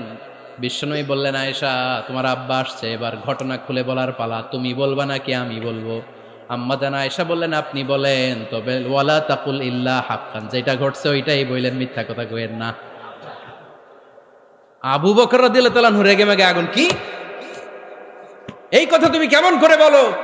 বিশ্বনবীকে মিথ্যা কথা কখনো বলবে? রেগে মেগে দিলেন মেয়ের গালে এক চড়। বানিয়ে বলতেছি না, মুসনাদ আহমদ ইবনে হাম্বলের হাদিস। বাবার হাতের থাপ্পড় খেয়ে আম্মাজান আয়েশা উল্টে পড়লেন। সাইয়েদনা আবু বকর রাগে গড়গড় করছেন, আবার মারার জন্য তেড়ে গেলেন। এবার বাঁচার জন্য আম্মা জান আয়েশা বিশ্বনবীর পিছনে যে আশ্রয় নিলেন, বিশ্বনবী বাঁচানোর জন্য দুই হাত মেলে দাঁড়িয়ে গেলেন। পড়েন সুবহানাল্লাহ। বিশ্বনবী যখন দুই হাত মেলে দাঁড়িয়ে গেলেন, সাইয়েদনা আবু বকর রাদিয়াল্লাহু আনহু থেমে গেলেন। সাইয়েদনা আবু বকর রাদিয়াল্লাহু তাআলা আনহু ঘর থেকে বের হয়ে বারান্দায় দাঁড়ালেন। পড়েন সুবহানাল্লাহ। এবার বিশ্বনবী আম্মা জান আয়েশার কাছে যেয়ে বলেন, ইয়া আয়েশা কাইফা রাআইতিনি আনকাসতুকি মিনার রাজুল, দেখছো কেমনে বাঁচাইলাম? আমি না থাকলে ভর্তা বানাই ফেলতো আজকে। আমি বাঁচাইছি তোমারে, আমি আমার লগে ঝগড়া করো তুমি। লজ্জায় পড়ে আম্মা জান আয়েশা খিলখিল করে হেসে দিলেন, বিশ্বনবীও হেসে দিলেন। দুইজনের হাসির মধুর আওয়াজ শুনে সাইয়েদনা আবু বকর বাইরে থেকে অবাক, কিরে এতক্ষণ না ঝড় তুফান, এখন দেখি হাসি। সালাম দিয়ে অনুমতি নিয়ে ভিতরে ঢুকলেন। ঢুকে দেখেন আম্মা জান আয়েশাও হাসে, বিশ্বনবীও হাসে। এ হাসি দেখে আবু বকর রাদিয়াল্লাহু আনহু হেসে দিলেন। আরশের উপর থেকে খুশি হয়ে গেলেন কে? এবার সাইয়েদনা আবু বকর রাদিয়াল্লাহু তাআলা আনহু বললেন, ইয়া রাসূলুল্লাহ আশরিকানি ফি সিলমিকুমা কামা আশরাকতুমানি ফি হারবিকুমা। ও নবী, যুদ্ধ লাগলে, দুইজন যুদ্ধ লাগলে মীমাংসার জন্য যেমনি আমারে ডাকেন, এরকম হাসি আর আনন্দের মুহূর্তেও আমারে একটু ডাইকেন। আশরিকানি ফি সিলমিকুমা কামা আশরাকতুমানি ফি হারবিকুমা। নবী, আপনাদের মধ্যে ঝগড়া লাগলে সন্ধি করার জন্য আমারে যেমনি ডাকেন, আপনাদের হাসি খুশি আনন্দ খুনসুটি এই মজাদার মুহূর্তগুলোতে আমারে বঞ্চিত রাখেন না, আমার একটু ডাইকেন। সুবহানাল্লাহ পড়েন। এই মুসনাদে আহমদ ইবনে হাম্বলের হাদিস শোনার উদ্দেশ্য হচ্ছে, বিশ্বনবী প্রথমে ওমরে ফারুকের নাম বলেছিলেন। সাইয়েদনা আয়েশা বলে, না আমি ডরাই, হাইবাত, দিস ইজ কল্ড হাইবাত ওমর। একবার বিশ্বনবীর সব বিবিরা ধরলেন, ও নবী আমাদেরকে এটা দেন, ওইটা দেন, ঘরে এটা নাই, ওইটা নাই, ওইটা নাই। বিশ্বনবীকে, আমার কাছে কিচ্ছু নাই, যদি এমনি আমার বউ হয়ে থাকতে চাও থাকো, তাহলে তা না হলে যা লাগবে কিনে দেব, সাথে সাথে তালাকও দিয়ে দিব। কিছু দিতে পারবো না, আমার নাই তো, সামর্থ্য নাই। কিন্তু বিবিরাও ছাড়া না, এটা দেন ওইটা দেন। বিশ্বনবী রহমতের নবী, বিবিদেরকে বুঝাতেও পারেন না, বিবিরা আবদার করতেছে, নবী এটা লাগবে ওইটা লাগবে। ইন দ্য মিন টাইম বিশ্বনবী একজনের সালাম শুনতে পেলেন। কে যেন দরজায় দাঁড়িয়ে বলতেছে, আসসালামু আলাইকুম। বিশ্বনবী দরজার দিকে তাকালেন, তাকিয়ে বললেন, ওয়া আলাইকুমুস সালাম। আর বুঝতে পারলেন এটা আমার ওমরের সালাম। সালাম দেওয়ার পরে বিবিদের দিকে তাকায় দেখে একজন বিবিও নাই, সব অন্দরমহলের ভিতরে দৌড়। সুবহানাল্লাহ পড়তে পারলেন না? This is our super hero Omar. এরকম ওমর একটা লাগবে, চিল্লায় বলেন কয়টা? একটা ওমর গোটা বিশ্বকে সোজা করে দিবে। একটা ওমর সবল আর দুর্বলের সব পার্থক্য দূর করে দিবে। মাজলুমের উপর জালিমের অত্যাচারের অবসান ঘটায় দিবে। গোটা বিশ্বটাকে সাম্য, মৈত্রী, ভালোবাসার ইনসাফ দিয়ে পরিপূর্ণ করে দিবে। সেই ওমরের অপেক্ষায় আমরা। নিজের ছেলেকে 80টা বেত মেরেছেন। কয়টা? 80টা বেত মেরেছে। এই ব্যাপারে অনেকগুলো বর্ণনা পাওয়া যায়। সবচেয়ে সহিহ বর্ণনা হচ্ছে মুয়াত্তা ইমাম মালিকের বর্ণনা। ওমরে ফারুক রাদিয়াল্লাহু তাআলা আনহুর ছেলে আব্দুর রহমান মারুফুন বিআবি শাহমা ছিলেন মিশরে। ওখানে নাবিজ খেয়েছিলেন। নাবিজ হচ্ছে আরব দেশের লোকেরা দুধের মধ্যে শক্ত খুরমা রাত্রেবেলা ঢেলে দিত। ঢেলে দিলে সারা রাত ওই খুরমার রসটা দুধের সাথে মিশে দুধটা লাল হয়ে যেত। এটারে সকালবেলা খেত, খুব সুস্বাদু, এটাকে বলে নাবিজ। কিন্তু এটা রাতে ভিজাইলে সকালেই খাইতে হয়, রেখে দিলে আবার একটু সমস্যা হয়। এটা অনেকটা তারির মতো হয়ে যায়, মাতলামি চলে আসে। তো ওমরে ফারুকের ছেলে নাবিজ খেয়েছেন, মদ খাননি, নাবিজ। কিন্তু নাবিজ খাওয়াতে সাকরান চলে এসেছে। সাকরান চলে আসাতে এটা যখন প্রমাণিত হয়েছে, আমর ইবনুল আস রাদিয়াল্লাহু তাআলা আনহু নাকি 80 বেত মেরেছেন মিশরে। কয় বেত? নিয়ম হচ্ছে সবার সামনে, কিন্তু সবার সামনে না মেরে একটু গোপনে মেরেছে। এই তথ্য যখন ওমরে ফারুকের কাছে এসেছে, উনি বললেন, না, মারতে হবে সবার সামনে, আলাদা মারলা কেন? ও মদিনায় ফিরে আসলে আমি আবার 80টা মারব। মদিনায় ফিরে আসার পরে সাইয়েদনা ওমরে ফারুক ওই আগের 80টারে আর ধরেন নাই, নিজ হাতে আবার 80টা বেত মেরেছেন। এই বেত মারার 1 মাস পরে এই আবু শাহমা ইন্তেকাল করেছে। অনেক ঐতিহাসিক বলে এই বেতের আঘাতে মরেছে, কেউ কেউ বলেছে নিজের রোগের কারণে মরেছে। কিন্তু দিস ইজ দ্য ইনসাফ সিস্টেম অফ ওমর। নিজের ছেলে বলে ছেড়ে দেয় নাই। এখন নিজের ছেলে হইলে 7 খুন মাফ, নেতার ছেলে হইলে 10 খুন মাফ, এলাকার মোড়লের ছেলে হইলে 10 খুন মাফ। নো পার্সিয়ালিটি ইন ইসলাম। ইসলামে পার্সিয়ালিটি নাই। আপনি নেতার ছেলে হন, আপনি বিজনেস ম্যাগনেটের ছেলে হন, আপনি যেই হন না কেন, ইসলামের দৃষ্টিতে সবাই সমান। চিল্লায় বলেন ঠিক কিনা? বানু মখজুমিয়া গোত্রের এক নারী চুরিতে ধরা পড়ল।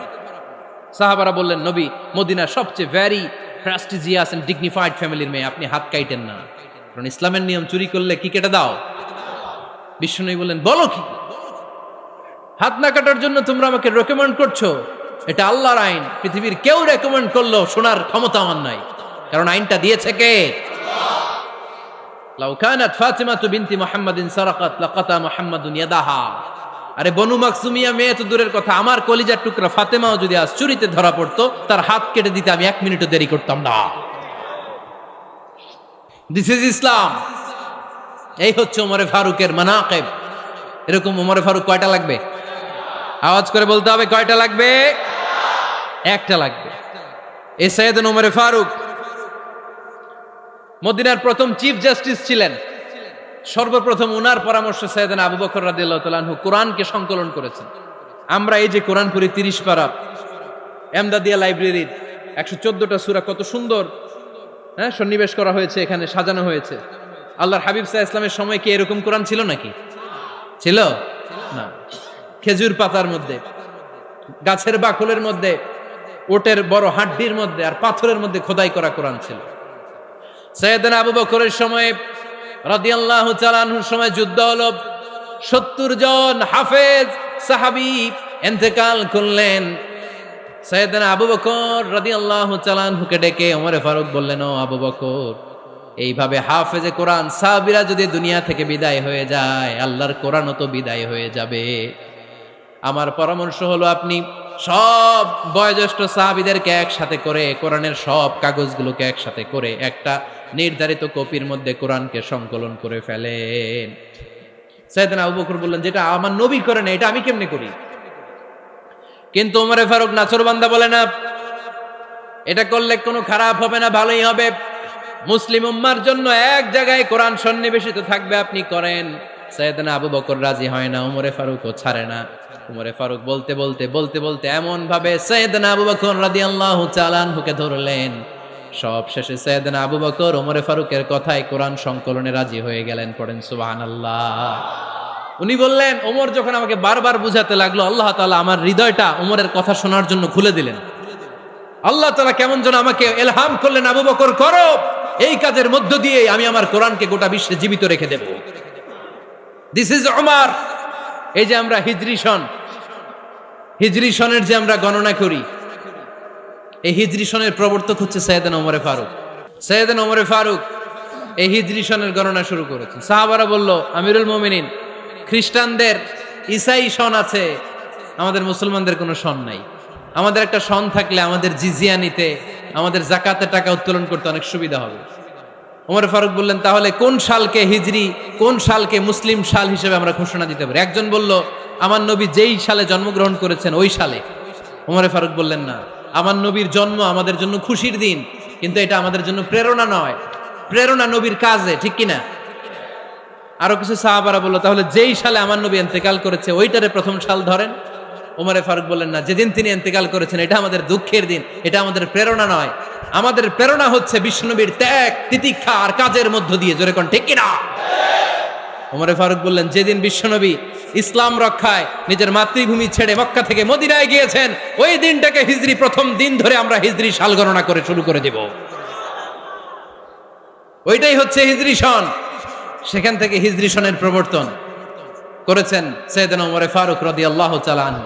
এই যে স্টেট গভর্নমেন্ট, এই যে প্রিজন, জেলখানা, ক্যান্টনমেন্ট, সচিবালয়, গণভবন, বঙ্গভবন, মুক্তিযোদ্ধাদের ভাতা, রাষ্ট্রীয় ভাতা, এই সব নিয়ম কানুন সাইয়েদনা ওমর ফারুক তার রাষ্ট্রীয় আমলে তিনি নিজে করেছেন। চিল্লায় পড়েন আল্লাহু আকবার। মুসলমানদের আলাদা কারেন্সি, নিজস্ব মুদ্রা ব্যবস্থা নিজে চালু করেছেন। সৈনিকদের মধ্যে যারা বিবাহিত, প্রতি 6 মাস অন্তর অন্তর 1 মাসের ছুটি কাটাতে তারা ফিরে আসবে, সাইয়েদনা ওমর ফারুক চালু করেছেন। চিল্লায় আওয়াজ করে পড়েন আল্লাহু আকবার। এই যে আমরা 20 রাকাত সালাতুত তারাবি পড়ি রমাদানে, পড়েন না আপনারা? এটা সাইয়েদনা ওমর ফারুক চালু করেছে। সুবহানাল্লাহ পড়তে পারলেন না? কোরআনে মোট 22টা আয়াত আছে যেখানে সাহাবারা ইনডিসিশনে ভুগছিলেন। বিশ্বনবীর মত একটা, ওমর ফারুকের মত আর একটা। এই 22 জায়গায় আল্লাহ তাআলা বিশ্বনবীর মতের পক্ষে আয়াত নাজিল না করে ওমরে ফারুকের মতের পক্ষে করোনার আয়াত নাজিল করেছেন। আওয়াজ করে পড়েন আল্লাহু আকবার। এদিকে উঠলেন কেন আপনারা? যারা উঠছেন আমার দিকে তাকান।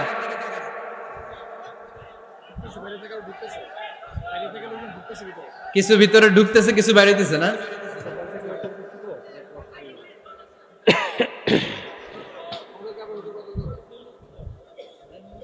সাইয়েদনা ওমর ফারুক, আমরা সাহাবীদের জীবন চরিত পড়তে চাই না? কত যে অনুপ্রেরণামূলক দৃষ্টান্ত সাইয়েদনা ওমর ফারুক আমাদের জন্য রেখে গিয়েছেন। ওমর ফারুক যখন খলিফা, দিনের বেলায় যদি রাষ্ট্রে কোনো নিয়ম জারি করতেন, দিনের বেলায় জনগণকে কোনো বিষয়ে যদি নিষেধ করতেন, রাত্রে বেলায় খাওয়ার সময় ফ্যামিলি মেম্বারদের সবাইকে বলতেন, এই দিনের বেলা আমি জনগণকে এই কাজ করতে নিষেধ করেছি, তোমরা আমার ফ্যামিলি মেম্বার, খবরদার তোমরা এই কাজ করো না। জনগণ করলে যতটুকু শাস্তি, তোরা করলে পাবি ডবল শাস্তি। সুবহানাল্লাহ কইবেন না?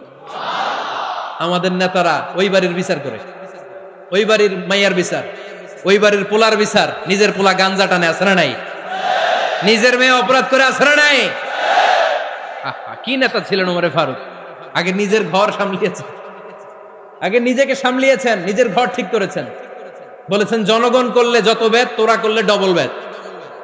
দিস ইজ কল লিডার, ঠিক কিনা? এক বাবা এসে বললেন, ওমর ফারুক আমার ছেলে কথা শোনে না, বেয়াদব। ওমর ফারুক ছেলেরা ডাকলেন, বাবা তুমি তোমার আব্বাজানের কথা শোনো না, এটা তো কবিরা গুনাহ। ছেলে বলে, ওমর ফারুক সব দায় দায়িত্ব আল্লাহ ছেলে মেয়েদেরকে দিয়েছে, বাবা মাকে কোনো দায়িত্ব দেয় নাই। ওমর ফারুক বললেন, অবশ্যই দায়িত্ব দিয়েছে। তাহলে বলেন আমার বাবার দায়িত্ব কি? উনি বললেন, প্রাইমারিলি প্রথমত 3 দায়িত্ব। আইয়ান তাকিয়া উম্মা, পৃথিবীর প্রতিটি বাবার উচিত ছেলেদের মেয়েদের জন্য ভালো মায়ের ব্যবস্থা করা। 2 নম্বরে আইয়ুহসিনা ইসমা, সুন্দর তার একটা নাম রেখে দেয়া। 3 নাম্বার ইউআল্লিমাহুল কিতাব, তার আল্লাহর কিতাব শিক্ষা দেওয়া। এবার ছেলেকে আমার আব্বা 3টার একটাও করে নাই।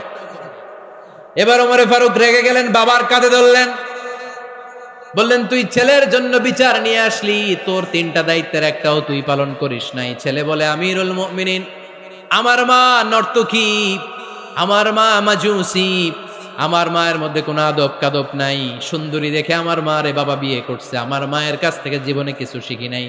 2 নাম্বার সাম্মানি খানফাসা, আমার বাবা আমার নাম রেখেছে চামচিকা। কি নাম রাখছে? এটার নাম হইলো একটা, এরকম উল্টাপাল্টা নাম আছে না নাই? না, এগুলো রাখবেন না। আব্দুল্লাহ রাখবেন, আব্দুর রহমান রাখবেন, আর একটা কি বলছি আজকে? হুযায়ফা রেখে দিয়েন, পারবেন? ওয়ালাম ইউআল্লিমনি হারফাম মিন কিতাবিল্লাহ, আমিরুল মুমিনিন। শুধু তাই না, আল্লাহর কোরআনের একটা অক্ষর আমার বাবা কোনোদিন আমারে শিক্ষা দেয় নাই।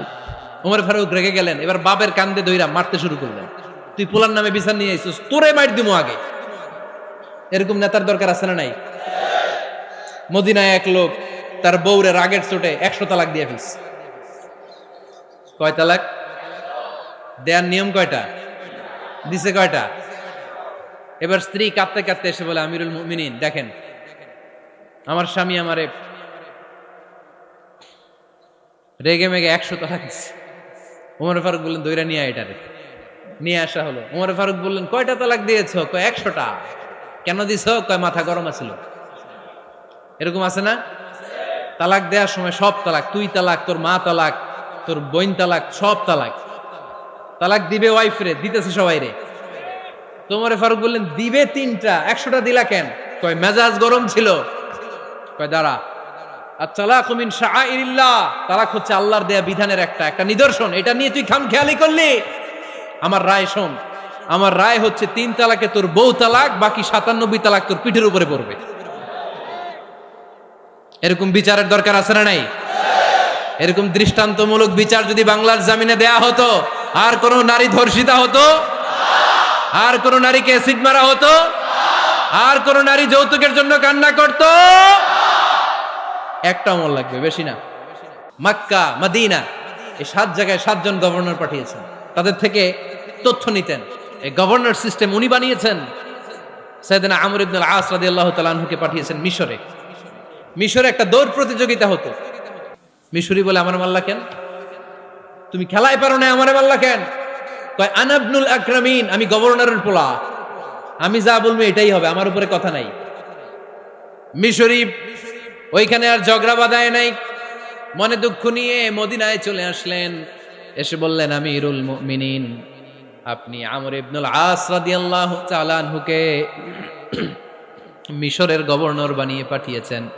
একটা প্রতিযোগিতায় আমি চ্যাম্পিয়ন হয়েছি, ওনার ছেলে হয়েছে রানার আপ। কেন সে চ্যাম্পিয়ন হতে পারে নাই? এই কারণে আমার মাথায় লাঠি দিয়ে 3টা বাড়ি মেরেছে। বিচারটা দিছে কার দরবারে? কথা বুঝেন নাই বোধহয়? ওমর ফারুকের দরবার। ওমর ফারুক বললেন, তাই আগামী বছরের অমুক তারিখ আমি সব গভর্নরদেরকে ডেকে হিসাব নিতে, ওই দিন তুই থাকবি, পারবি না? মিশনে বলে পারবো, মানে অবশ্যই পারবো। ওই দিন 7 রাজ্য থেকে 7 গভর্নর হাজির, গভর্নরদের ছেলেরাও হাজির, মিশরীয় হাজির। 7 গভর্নরের কাছ থেকে 7 এলাকার খোঁজ খবর নেয়ার পরে ওমরে ফারুক বললেন, আইনাল মিসরি, মিশরি লোকটা কই, এদিকে আয়। মিশরি সামনে আসার পরে বলল, আমর ইবনুল আস, তুমি মিশরের গভর্নর, তোমার ছেলে সহ তুমি আসো। আমর ইবনুল আস এসে সামনে বসে রইলেন। এবার বললেন, ও আমর ইবনুল আসের ছেলে, তুমি নাকি ইবনুল আকরামিন গভর্নরের ছেলে, তুমি যা বলবা মিশরে নাকি তাই হবে, তোমার নাকি অনেক দাপট। নিজে একটা লাঠি এনে মিশরীর হাতে দিয়ে বলল, এবার তোর মাথায় যতটা মারছে তুই ততটা গুনে গুনে মার, আমি দেখবো। আমর ইবনুল আস দেখবে, আমর ইবনুল আসের ছেলেরে তুই এখানে মার। সে বলতেছে, থাক, আপনি বলছেন এতেই যথেষ্ট, মারা লাগবে না, আমি মাফ করে দিলাম। ওমরে ফারুক বলল, খবরদার, মার, মার ওর মাথার মধ্যে। মিশরি ওমরে ফারুকের ধমক শুনে ভয়ে ভয়ে 3টা বাড়ি মারল। এই বাড়ি মারা দেখেও ওমরে ফারুকের হৃদয় ঠান্ডা হয় নাই। লজ্জায় আমর ইবনুল আস, বয়স হয়ে গিয়েছে সাহাবা, মাথা তখন টাক, মাথায় চুল নাই, লজ্জায় মাথাটা হেট হয়ে মাথাটা নিচু করে রেখেছে। এবার রাগের চোটে ওমরে ফারুক বললেন, এবার আমর ইবনুল আসের টাক মাথার মধ্যে একটা মার, মার। কেন ছেলেকে শিক্ষা দিতে পারে নাই? ইয়া আমর ইবনুল আস, মাতা জাআলতুমুন নাস আবিদা, জনগণ তাদেরকে দেখভাল করার জন্য তোমাদেরকে পাঠানো হয়েছে, তাদের উপর কোনো অত্যাচার করার জন্য নয়। চিল্লায় বলেন ঠিক কি না? এরকম নেতা কয়টা লাগবে? কয়টা? ওই নেতার নাম কি? ওমর। হা হুয়া ইয়াতি ওমর। 22 জায়গায় বিশ্বনবী কয় একটা, ওমরে ফারুক বলে আর একটা। আল্লাহ বলে, বিশ্বনবী আপনার পক্ষে আমি আয়াত নাজিল করতে পারলাম না, আমি ওমরের পক্ষে নাজিল করে দিলাম। বিশ্বনবী বলতেন, ইন্নালি কুল্লি উম্মাতিন মুহাদ্দাস, সব উম্মতের মধ্যে, সব নবীর উম্মতের মধ্য থেকে একজন করে আল্লাহ তাকে মুহাদ্দিস বানাতো। মুহাদ্দিস না, মুহাদ্দাস। মুহাদ্দাস মানে এমন লোক যিনি যা ভাবতো ওই ভাবনাটাই আল্লাহ আয়াত হিসেবে নাজিল করে দিতেন। বিশ্বনবী বলেন, আমার উম্মতের মধ্যে মুহাদ্দাস হচ্ছে সাইয়েদনা ওমর। মদিনার সবচেয়ে বড় মুনাফিকের নাম আব্দুল্লাহ ইবনে উবাই ইবনে সালুল, সব মুনাফিকদের সরদার। কিন্তু এই মুনাফিকের ছেলেটা হলো পাক্কা ইমানদার। এই ছেলের নাম হলো আব্দুল্লাহ। আওয়াজ করে বলেন, ছেলের নাম কি? আব্দুল্লাহ ইবনে উবাই ইবনে সালুল, মুনাফিক সরদার যখন ইন্তেকাল করলো, সাইয়েদনা আব্দুল্লাহ রাদিয়াল্লাহু তাআলা আনহু বিশ্বনবীর কাছে এসে চোখের পানি ছেড়ে ডেকে বলে, নবী আপনিও জানেন, আমিও জানি, মদিনার সবাই জানে আমার আব্বা মুনাফিকদের সরদার, কিন্তু আমার মন তো মানে না, আমার তো পিতা, আমার তো বাবা লাগে, আমার তো মন মানে না। আপনিও জানেন মুনাফিক, আমিও জানি মুনাফিক।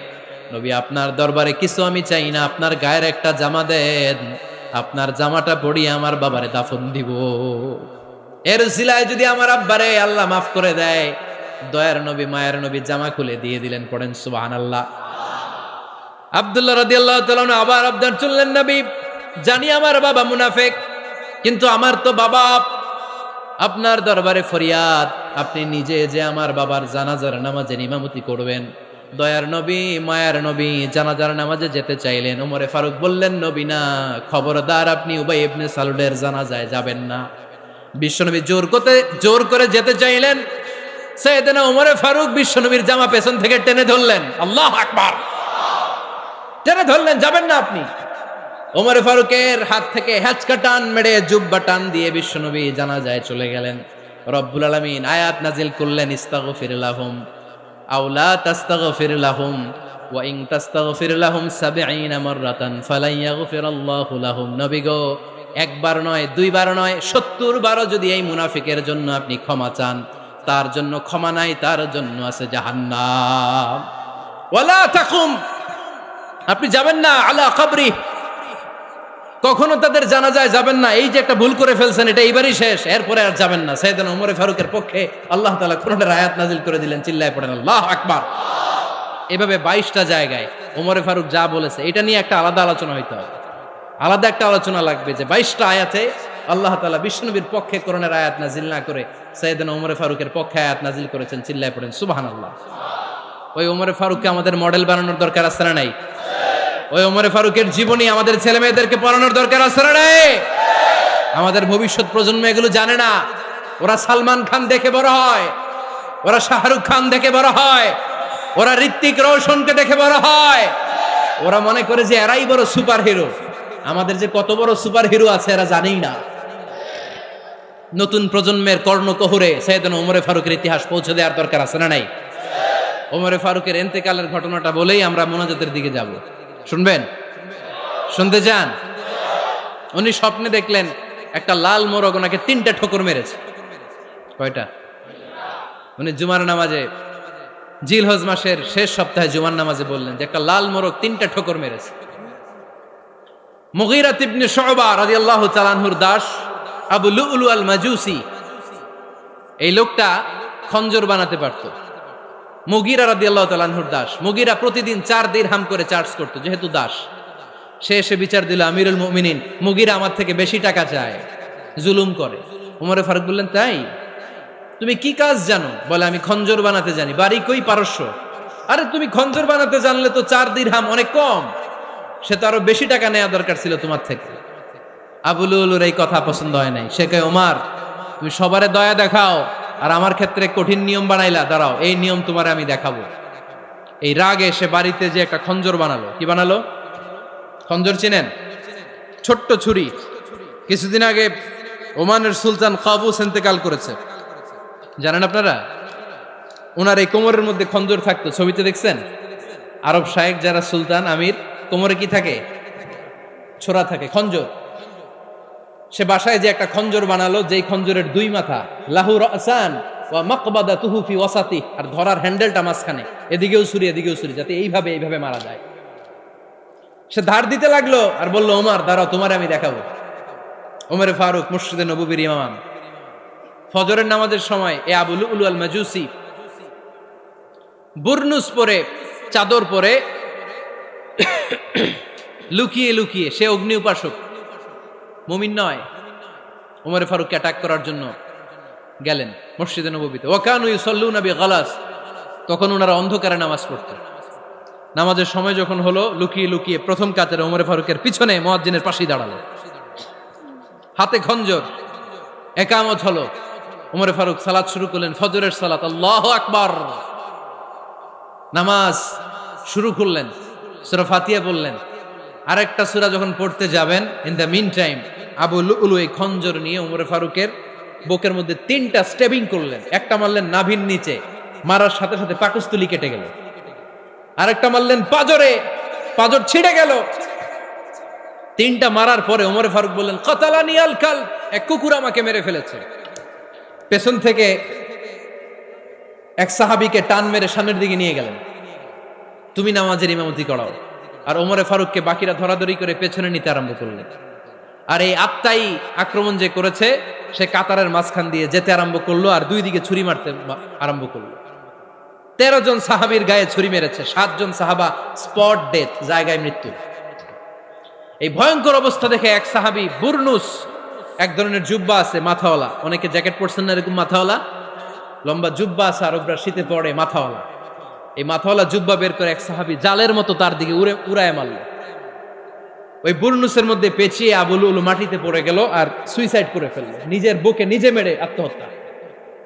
যেই সাহাবীকে ইমামতির জন্য দাঁড় করালেন, উনি ছোট্ট সূরা দিয়ে, প্রথম রাকাতে সূরা আল কাউসার, দ্বিতীয় রাকাতে সূরাতুল ইখলাস দিয়ে নামাজ শেষ। ওমর ফারুক বেহুশ। ওমর ফারুক কি? হ্যাঁ, বেহুশ। সবাই কান্নাকাটি করতেছে, সবাই দেখতে গেলেন, এখন হুঁশ ফিরে না। মুখের মধ্যে, মুখ খুলে রাষ্ট্রের চিকিৎসক মুখের মধ্যে দুধ দিলেন, ওই নাভি দিয়ে দুধ বের হয়ে যায়। পাকস্থলী কেটে ওখান দিয়ে দুধ বের হয়ে যাচ্ছে। তারা বললো ওনারে বাঁচানো সম্ভব না, দেখেন হুঁশ ফিরে কিনা। হুঁশ ফিরলে ওনার পরে কে আমির হবে, উনি যেন প্যানেল ঠিক করে দিয়ে যায়। সবাই তাকিয়েছে ওমরে ফারুকের চোখের দিকে। আল্লাহর মেহেরবানিতে ঘন্টা খানিক পরে উনি চোখ খুললেন। চোখ খোলার পরেই বলেন নাই, ও মা আমি মরে যাই। চোখ খোলার পরে উনি বলেন নাই, কে মারলো আমারে। চোখ খোলার পরে উনি বলেন নাই, আমার পরে নেতা কে হবে। চোখ খোলার পরে সর্বপ্রথম কথাটি ছিল, আসল্লান নাস, আমার নেতৃত্বে যে ফজরের নামাজটা শুরু হয়েছিল এটাকে ঠিকমতো তোরা পড়েছিলি? আমার নেতৃত্বে যে ফজরের জামাত শুরু হয়েছিল সেটা ঠিকঠাক মতো সমাপ্ত হয়েছিল কিনা আগে বল। আসল্লান নাস, নামাজটা হয়েছে কিনা বল। সুবহানাল্লাহ কইতে পারলেন না? This is Omar, hour super hero. নেতা অনেকগুলো লাগে না, এরকম নেতা একটাই যথেষ্ট যে গোটা বিশ্বকে কাঁপায় দিতে পারে। চিল্লায় বলো ঠিক কিনা। আমরা চাই আমাদের ছেলেগুলো ওমরে ফারুকের মতো বড় হোক। আমরা চাই আমাদের ছেলে মেয়েগুলো খাব্বাব, খুবাইব, সাইয়েদনা আলী, উসমান, আবু বকর রাদিয়াল্লাহু তাআলা আনহুর অনুসরণে বড় হোক, ঠিক কিনা। আমরা একটা ওমর চাই যিনি আমাদেরকে সালাতের শিক্ষা দিয়ে গিয়েছেন, ইন্তেকালের আগে বলেছেন সাল্লান নাস। এজন্য আমরা যেন নামাজ কখনো নষ্ট না করি। আল্লাহর জমিনে দিন বাস্তবায়ন আসাদ্দুহুম ফি আমরিল্লাহি ওমর রাদিয়াল্লাহু তাআলা আনহুর মতো এত কঠোর কেউ ছিলেন না। তাই দিন বাস্তবায়নে আমরা যেন কাউরে ছাড় না দেই। সবার আগে আল্লাহর দিন, সবার আগে আল্লাহর কোরআন, সবার আগে আমার ইসলাম, ঠিক কিনা। চাইলেই কেউ এদেশ থেকে ইসলামরে মিটাই দিতে পারবে না। যে দেশে আল্লাহু আকবার ধ্বনির সাথে সাথে সূর্য উঠে যায়, আল্লাহু আকবার ধ্বনির সাথে সাথে সূর্য ডুবে যায়, সে দেশে আর কিছু থাকবে না থাক আমার ইসলাম থাকবেই, আর কিছু থাকবে না থাক আমার কোরআন থাকবেই। সে ইসলামের সাথে থাকতে রাজি আছেন তো? কোরআনের সাথে থাকতে রাজি আছেন তো?